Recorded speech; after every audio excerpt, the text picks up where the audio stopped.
3 điều tuyệt đối không nên làm sau khi bị phản bội.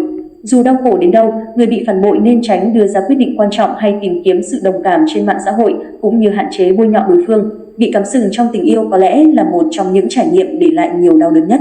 Người mình yêu thương lừa dối thường gây nên những tổn thương sâu sắc, cũng như làm chúng ta nghi ngờ niềm tin của chính bản thân mình. Theo đó, hậu chia tay thường là thời điểm quan trọng ảnh hưởng không nhỏ đến việc chữa lành của mỗi người.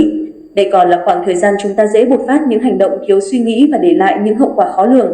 Dưới đây, Marty Klein, nhà trị liệu tình dục Mỹ, liệt kê 4 việc nên tránh làm giúp vượt qua cuộc chia tay dễ dàng hơn, đưa ra những quyết định quan trọng.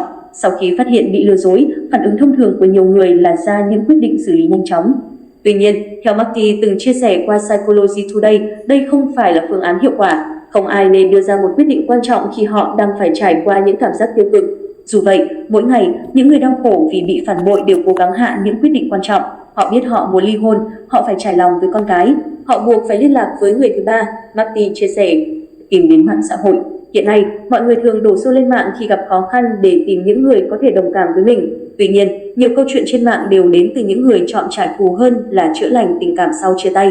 Việc tiếp thu ý kiến đóng góp của họ có thể kéo chúng ta xuống lối đi hủy diệt tương tự. Marty giải thích rằng sự phản bội có thể gây nhiễu loạn đến mức người bị phản bội phải đi kiếm lời giải thích hợp lý như thể đó là một căn bệnh. Thêm vào đó, những trang web với hàng loạt bài đăng về phản bội tràn lan trên mạng xã hội giống như ổ bánh mì hết nát cho những người đói khát vậy.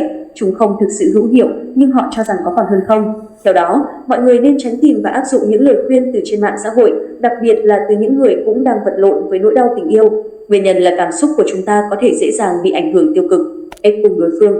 Mọi người có hàng nghìn thắc mắc dành cho đối phương sau khi bị họ phản bội là chuyện bình thường. Tuy nhiên, Marty khuyến khích chúng ta nên tránh ép khung người kia, đặc biệt với những câu chuyện mà chúng ta chưa chuẩn bị sẵn sàng tinh thần để nghe.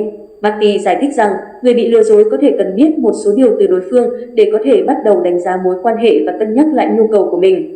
Tuy nhiên, họ không cần biết quá chi tiết rằng nửa kia của họ đã phản bội ra sao, làm chuyện tồi tệ với họ bao nhiêu lần, với ai và ở đâu. Hấp thu những thông tin như vậy không khác nào tiêu thụ đồ ăn không chứa calorie.